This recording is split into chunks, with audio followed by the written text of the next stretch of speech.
What's up, YouTube? We're back with another NBA 2K23 video. In the last video, we talked about the top 10 overall rated players, and in today's video, I want to cover the top dunkers in NBA 2K23. I think the ratings are really crazy this year. There's a lot of things that we look at and go, okay, is this really what it should be? And sometimes we're like, wow, this person should probably be a little bit higher. So I want to get into 2K23's top rated dunkers. All right, so number one on the list, well, two people tied, Morant and Zion Williamson. So Morant, 97 overall. Last video we talked about Morant probably being a little bit overrated when it comes to his overall rating of a 93 this year. But a 97 dunk, I think, is spot on, if I'm going to be completely honest with you. Morant has the hops. I mean, this dude looks like he's playing on the moon when everyone else is on Earth. He defies gravity. He walks on air. Whatever you want to call it, this guy is absolutely insane. He will dunk over any player of any size.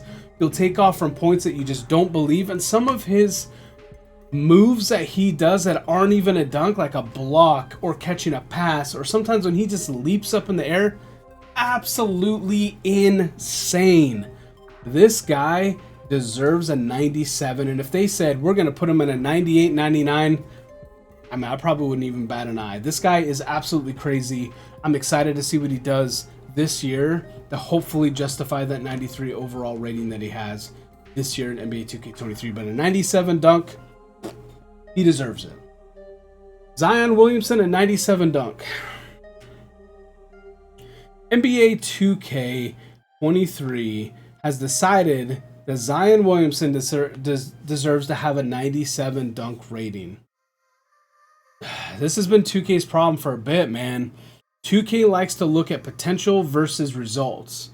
Zion, when he was healthy, which a lot of people are starting to forget what that even looks like.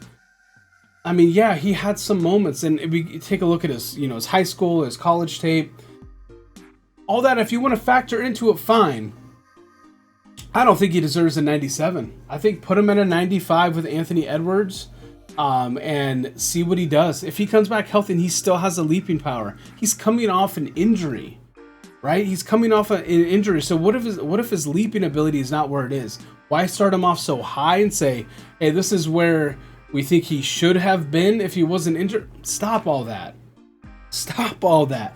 Put him lower and let him build up from there. That's what I always say. I mean, they want to have high-rated people. That's just how the ratings work. But don't reward somebody who's not even on the court the majority of their time, right? Put him at a 95, maybe even a couple points lower, and let him work his way back up. Let's see what he can do when he comes back. At this point, how long will he be back? Anthony Edwards at a 95. Hey, Anthony Edwards at a 95, dude. This guy is absolutely insane. I mean, some of the stuff this guy can do, the posterizers he's had, and he's so young. I mean, man, he can leap out the gym. He can slam it down. He's got strength. I mean, this guy is absolutely insane. Well-deserved 95. I would not want any of our players on the Blazers to be in front of this guy when he's coming down the lane to dunk it.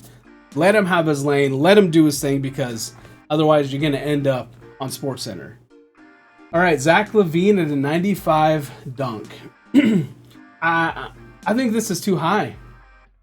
Again, I mean, if we're looking back at the 2016 dunk contest, okay, cool. I mean, that's awesome. Have this guy be a 95, right? Awesome. Good for him. Hopefully, we're rating this guy based on what he has done in the past instead of where he's at in his career now. Can he still dunk it? Of course. Can he still get up there? Of course. But that's such a small portion of his game now, that we need to kind of have his rating follow that, because we can't give him a 95 when you're unable to look at the overall scheme of what he does and actually pinpoint down a 95 is what he deserves, right? So if he's dunking half the time as he did before. Put him down a point or two. I mean, that's not a huge part of his game. You know, a lot of when it comes to the 95 dunk, it can't be based on what you think they could do. It's got to be based on what they currently do. If John Morant, Zion, Anthony Edwards, they weren't dunking all the time, you wouldn't have them at a 97. You'd say, hey, man, this guy can leap out of the gym, but, you know, that's cool. Let's go ahead and put him at a 92, maybe a 90, and that's part of their game, but they're not going crazy. And the reason these guys have the rating that they do, Zion, overrated at this point in his career, proves something, right? Anthony Edwards jumps out of the gym, right? He does that. That's what he does. But there's a lot of guys that in the league that are dunking crazy dunks, super high vertical, lots of posterizers. There's that guy on Charlotte. There's Kelly Oubre who has a ton of them. I mean, at this point, there's so many people that dunk the ball like crazy amounts. That they're not on this list at all, but that's their biggest portion of their game, is being able to finish at the rim with dunks and having the elevation be a big part of it.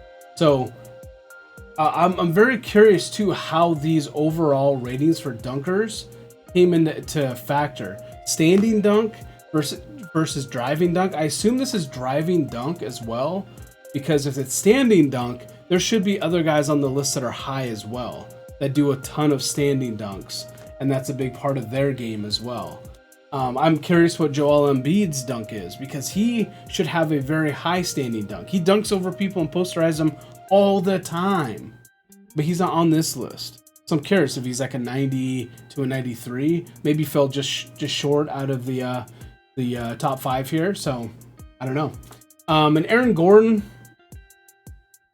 again, like I don't know if they put Zach Levine and Aaron Gordon on here just based on their performances in dunk contests, because Aaron Gordon isn't that guy right now in his career, especially in Denver. When he was in the Magic, he had some injuries towards the end of his time in the Magic, but he was dunking a lot still. And now he does sometimes. He has some good stuff, but he's a corner 3 shooter. He does some post-up stuff. He's not a big dunker anymore.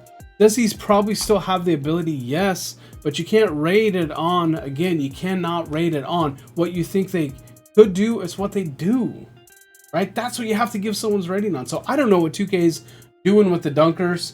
John Morant, I think, is legit. Anthony Edwards, I think, is legit, but the rest of them, too high. Absolutely too high.